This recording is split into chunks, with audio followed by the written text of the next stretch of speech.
Hello, Blue Mountaineers. Welcome to online forum provided by Blue Bound Senior Secondary School. I am Sanjay sir.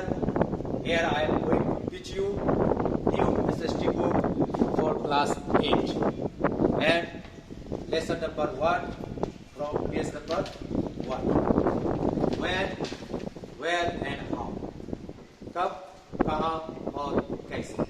My dear students, you all know that history is divided into 4 categories: prehistory, ancient period, medieval period and modern period.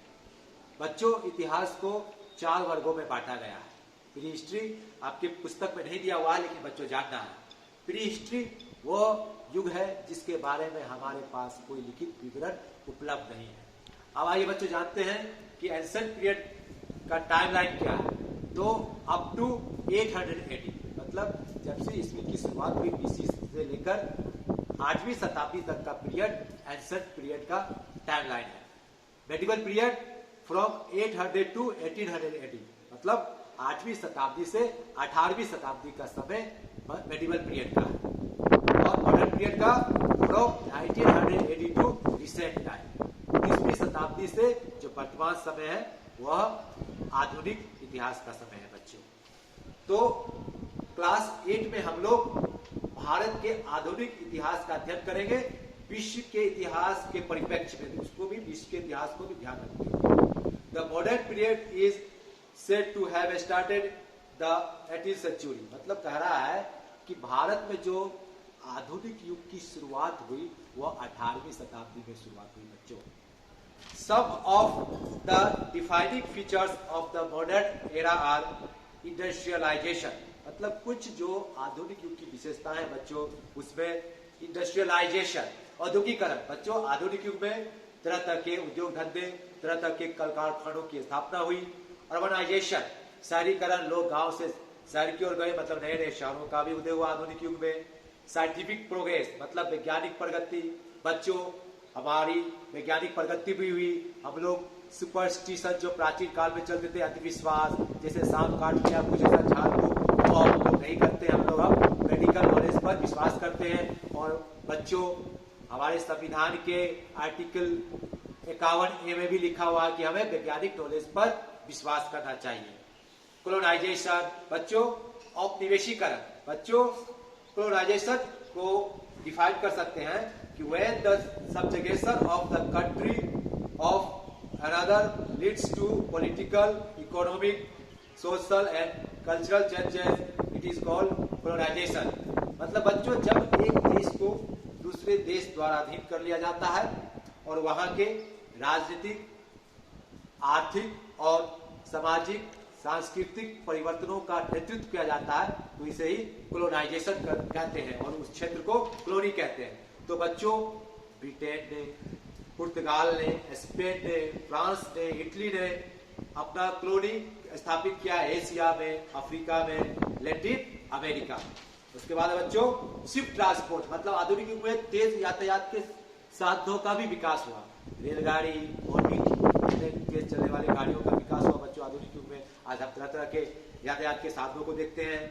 And communication संचार के साधन, Doordarshan, mobile, newspaper, इस तरह के साधनों का विकास हुआ. बच्चों, प्रिंटिंग प्रेस के कारण.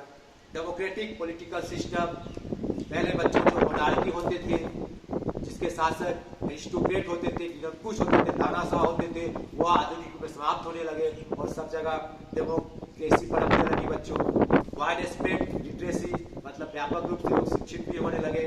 And large scale migration of people in search of new occupations और नए रोजगार, नए पेशाओं की खोज में लोग एक देश से दूसरे देश या एक स्थान से दूसरे स्थान जाने लगे. ये आधुनिक युग की विशेषता है. बच्चों, अब आइए बच्चों जानते हैं कि हम यह भी जानते हैं कि इन 1498 1498 में प्रसिद्ध पुर्तगाल नाविक वास्को डा गामा इंडिया के मालाबार कोस्ट कालीकट में पहुंचा.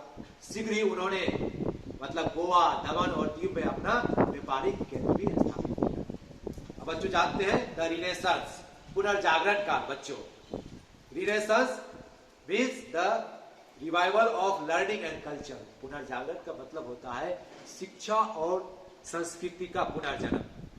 The renaissance begin in Italy and slowly spread to other parts of Europe. जो पुनर्जागरण है वो इटली में शुरू हुआ और धीरे धीरे यूरोप के अन्य भागों में फैला। तो वास्तविक मतलब रिनेसांस का बच्चों होता है the Renaissance denoting the physical मतलब शारीरिक, मेंटल मानसिक, मॉरल नैतिक, स्पिरिचुअल आध्यात्मिक एंड साइकोलॉजिकल मनोवैज्ञानिक, रिहेबिलिटेशन मतलब गठन and regeneration of the people और जनता का नवजीवन। ये सब पुनर्जागरण की देन थी बच्चों। अब आइए बच्चों देखते हैं ग्रोथ ऑफ ट्रेड, व्यापार का विकास। By the end of the 16th century, 16वीं शताब्दी के अंत में European overseas trade began to fetch enormous profits. मतलब यूरोपीय व्यापारियों का जो व्यापार था उन्होंने उनको बहुत ही अधिक मुनाफा दिलाया। तो इसके लिए क्या हुआ बच्चों, इसके लिए English East India company was set up in 1600। 1600 में इंग्लिश ईस्ट इंडिया कंपनी की स्थापना हुई। The Dutch east India company इन 1602, 1602 में डच ईस्ट इंडिया कंपनी की स्थापना हुई। And the French east India company इन 1664 और फ्रेंच ईस्ट इंडिया कंपनी की स्थापना 1664 में हुई। बच्चों इन सब भी कंपनियों में मुकाबला शुरू हो गया भारत पर श्रेष्ठता स्थापित करने के लिए और इनमें विजय प्राप्त हुआ ईस्ट इंडिया कंपनी को और इसने भारत के बड़े भूभाग को अपना कॉलोनी बनाया। बच्चों अब आइए जानते हैं कैपिटलिज्म, पूंजीवाद क्या होता है। Capitalism and economic system based on private ownership of capital. मतलब एक आर्थिक व्यवस्था जो पूंजी के निजी स्वामित्व पर आधारित होता है, इसी को पूंजीवाद कहते हैं। तो बच्चों जो यूरोप में इंडस्ट्रियल रिवोल्यूशन जो हुआ, औद्योगिक क्रांति हुआ, इसी ने पूंजीवाद को जन्म दिया, पूंजीपति वर्ग को पैदा किया और बाद में इसी कैपिटलिज्म ने इंपेरियलिज्म को जन्म दिया। बच्चों साम्राज्यवाद को मतलब एक देश का शासन दूसरे देश पर विस्तार करना, यही होता है इंपेरियलिज्म, साम्राज्यवाद। अब आइए बच्चों देखते हैं मॉडर्न पीरियड इंडिया, भारत में आधुनिक युग। In the medieval period India attained political strength. मध्य युग में बच्चों भारत ने राजनीतिक शक्ति प्राप्त किया, इकोनॉमिक प्रोस्पेरिटी आर्थिक समृद्धि प्राप्त किया एंड कल्चरल इनरिचमेंट और सांस्कृतिक समृद्धि भी प्राप्त किया अंडर द ग्रेट मुगल्स। मतलब मुगल शासकों के अधीन में। Whose rule begin with Babar's accession in 1526 and ended with Aurangzeb death in 1707। मतलब मुगलों का शासन आप जानते हैं बच्चों, बाबर के राज सिंहासन पर बैठने मतलब 1526 में शुरू हुआ और औरंगजेब की मृत्यु मतलब 1707 में जाके समाप्त हुआ। बच्चों ड्यूरिंग औरंगजेब रेन मतलब औरंगजेब के शासन काल में Shivaji establish the Maratha state in modern Maharashtra. जो आधुनिक महाराष्ट्र है उसमें शिवाजी ने मराठा राज्य की स्थापना किया। The Maratha became strong rivals of the Mughals in Deccan. जो मराठा थे वह मजबूत प्रतिद्वंदी हो गए मुगलों के डेक्कन में। बच्चों Shivaji descendant grew increasingly dependent on the chief minister called Peshwa.